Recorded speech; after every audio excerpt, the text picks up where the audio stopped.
Nama saya Rini.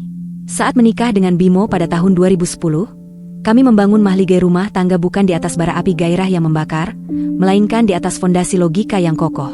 Kami adalah tim yang terlalu solid, dua orang dewasa yang rasional, merencanakan karir di Jakarta, dan membicarakan masa depan dengan grafik dan data.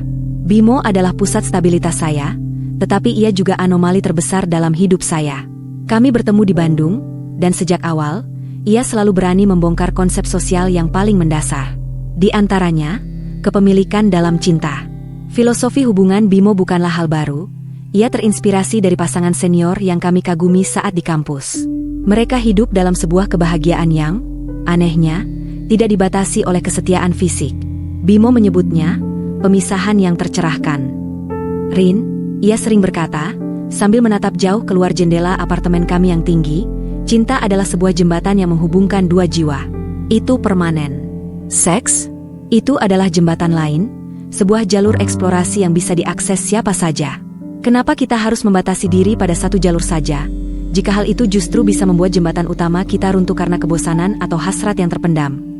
Ia membuat garis tegas yang harus kami yakini. Cinta dan kepercayaan, itu adalah inti dari pernikahan kami, komitmen emosional, dan kepastian bahwa kami akan selalu kembali ke satu sama lain. Area ini mutlak dan tidak bisa dibagi. Kenikmatan fisik, itu adalah permainan, sebuah penemuan diri, sebuah hak biologis untuk mencari kepuasan, asalkan didasari oleh persetujuan dan kejujuran di antara kami berdua. Selama ini, bagi saya, itu hanya teka-teki intelektual. Saya mencintai kejujuran dan kepercayaan Bimo, dan saya yakin ia adalah pasangan jiwa saya. Namun, saya tidak pernah membayangkan betapa dinginnya tangan takdir saat ia memutuskan untuk mengubah teori itu menjadi kenyataan hidup saya. Setahun setelah menikah, kami terbang ke Bali, memilih resor mewah di Nusa Dua sebagai pelarian dari rutinitas. Pulau itu selalu terasa seperti ruang bebas, tempat di mana norma-norma Jakarta dapat diletakkan di luar pintu.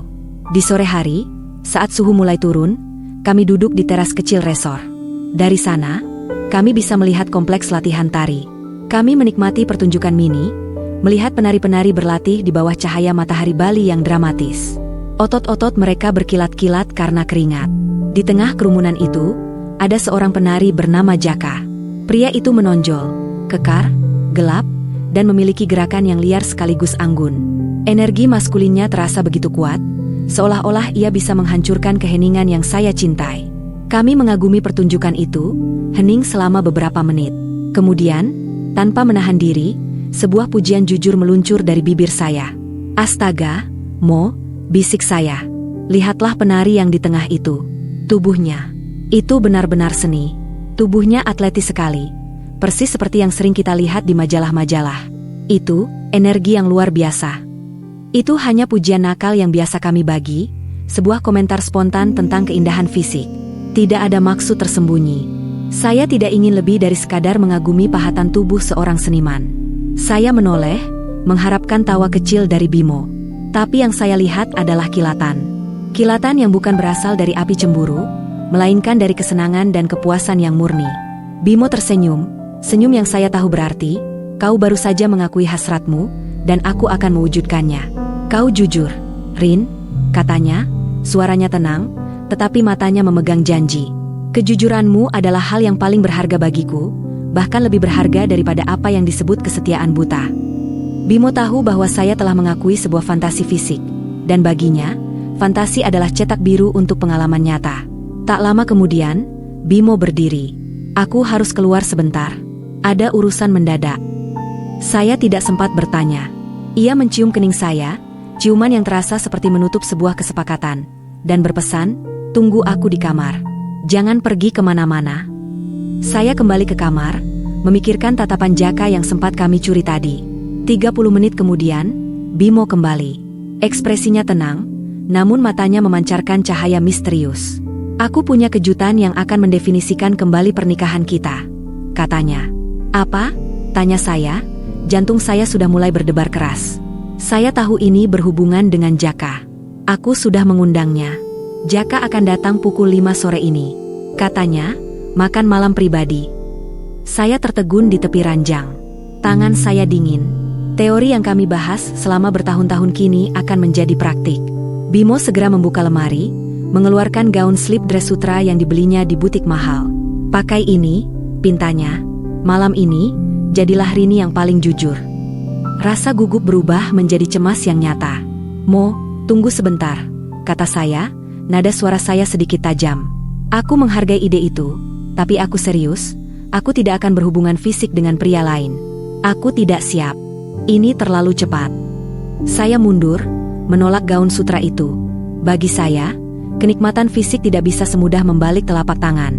Bimo mendekat, tatapannya tulus, bukan menuntut. "Aku tidak memaksamu, Rini," ia berkata, suaranya meyakinkan. "Aku hanya memberimu kesempatan untuk bereksplorasi, di bawah persetujuan dan perlindunganku. Aku akan ada di sana. Aku ingin melihatmu bahagia dan bebas.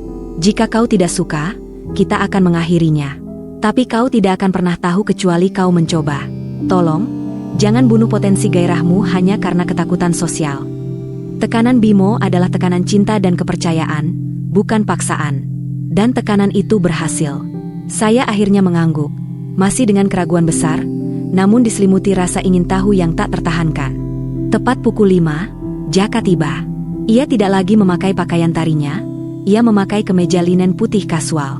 Ia membawa sebotol arak Bali dan buah tangan lokal. Suasana di kamar resor itu mencekik. Saya merasa sangat canggung. Sebagai bentuk pertahanan, saya menolak memakai gaun sutra itu dan hanya mengenakan pakaian santai. Saya menyibukkan diri sebagai nyonya rumah yang melayani, membuka botol, menyiapkan gelas, dan menyajikan buah salak. Saya menghindari kontak mata dengan Jaka, tetapi saya terus mengamati Bimo. Bimo terlihat tenang, seolah-olah mengundang penari kekar ke kamar resor kami adalah hal yang paling normal di dunia. Setelah minum beberapa tegukan arak dan berbincang ringan tentang detail-detail yang dangkal, budaya, musik, dan cuaca, Bimo mengambil alih. Ia memegang tangan saya dan menarik saya berdiri. "Cukup formalitasnya," katanya, senyum misterius kembali muncul di sudut bibirnya. Bimo mencium saya. Ciuman itu intens, seolah ingin meruntuhkan semua pertahanan terakhir saya. Saat ciuman itu memanas, saya merasakan sentuhan asing dari belakang. Tangan Jaka melingkari pinggang saya, membelai punggung saya dengan sentuhan yang lembut, namun mengisyaratkan kekuatan besar. Saya tersentak. Saya melepaskan diri dari Bimo dan menatapnya. Mata saya pasti memohon petunjuk, mencari rem tangan terakhir. Wajah saya penuh kepanikan yang bercampur dengan kegembiraan yang memabukkan. Bimo membalas tatapan itu, matanya dipenuhi kebanggaan. Ia tidak mengucapkan sepatah kata pun. Ia hanya tersenyum, mengangguk sekali, dan menarik Jaka mendekat. Dalam momen itu, ketika Bimo, suami saya, fondasi hidup saya, memberi izin mutlak dan dorongan, semua keraguan moral saya runtuh. Rasa bersalah berganti menjadi rasa bebas yang euforis. Anggukan lembut Bimo adalah sinyal bahwa saya aman. Sisanya adalah pelepasan. Malam itu menjadi sebuah perjalanan yang penuh dengan gairah, di mana tubuh yang berbagi ruang juga menjadi medium bagi jiwa-jiwa yang saling mencari definisi baru dari keintiman. Malam itu adalah titik balik. Mengalami keintiman dengan dua pria, salah satunya adalah suami saya, adalah gejolak emosi yang liar. Saya menemukan lapisan-lapisan gairah yang tidak pernah saya ketahui ada. Saya terobsesi pada tekstur kulit Jaka yang keras, hasil dari disiplinnya sebagai penari. Saya mendapati bahwa puncak kepuasan fisik saya datang bukan dari cara yang konvensional, melainkan dari ritme dan kedekatan dua energi maskulin yang berpusat pada saya. Malam itu, Rini yang lama mati. Rini yang baru lahir tahu apa yang ia inginkan dan tidak takut untuk mengejarnya. Selama Bimo ada di sisinya sebagai jangkar emosional. Apa yang dimulai sebagai eksperimen satu malam, dengan cepat bertransformasi menjadi ritual. Sejak saat itu, setiap liburan kami di Asia Tenggara memiliki misi terselubung. Saya kini menjadi pihak yang proaktif memilih. Saya mencari pria lokal di Thailand, Filipina, atau kembali ke Bali, yang memenuhi kriteria gairah saya. Bimo menjadi penyelenggara dan pengamat gembira yang tak pernah gagal menyediakan ruang dan izin. Gaya hidup ini memberi saya pelepasan yang saya butuhkan, sekaligus memenuhi filosofi Bimo tentang hubungan tanpa kepemilikan. Saya merasa bebas, jujur, dan sepenuhnya terpenuhi. Hubungan kami tidak hanya berpusat pada saya. Saya merasa berhutang budi pada Bimo atas kebahagiaan dan kebebasan yang ia berikan. Saya ingin ia merasakan kegembiraan yang sama. Saya teringat pada Desi, sahabat kuliah saya. Desi adalah wanita yang mandiri, cerdas, dan yang paling penting, berpikiran terbuka. "Mo, aku ingin berbagi kebahagiaan kita. kata saya suatu malam. Desi, dia lajang, dia mengerti filosofi kita, dan dia wanita yang luar biasa. Bagaimana kalau kita undang dia? Bimo kaget, tetapi matanya kembali memancarkan kilatan kegembiraan. Desi setuju, dan tak lama kemudian, hubungan kami bertiga menjadi rahasia rutin. Desi bukan lagi hanya sahabat. Ia adalah mitra keintiman kami. Kami menjaga rahasia ini dengan ketat, hanya kami bertiga yang tahu tentang persetujuan yang kami jalani di kamar tidur kami yang tenang. Di depan anak-anak kami yang lahir beberapa tahun kemudian, Desi telah menjadi bagian tak terpisahkan dari keluarga. Anak-anak memanggilnya Tante Desi, tanpa pernah tahu peran rumit dan penting yang ia mainkan dalam keharmonisan pernikahan kami. Bagi orang luar, hidup kami adalah skandal. Tetapi bagi kami, ini adalah evolusi. Kami menemukan solusi yang saling menguntungkan. Bimo mendapatkan pengakuan atas filosofinya dan kepuasan karena melihat saya bahagia. Saya mendapatkan gairah dan kebebasan tanpa harus mengorbankan cinta mendalam saya. Cinta saya kepada Bimo tidak pernah pudar. Justru, kepercayaan yang kami bangun di atas keterbukaan yang ekstrim ini telah memperkuat ikatan kami. Kami tidak lagi memiliki ruang kosong. Kami memiliki segalanya, fondasi emosional yang kuat dan kehidupan seksual yang liar. Semuanya tersembunyi di balik dinding rumah kami, dan semua itu dimulai dari sebuah pujian spontan di bawah terik matahari Bali.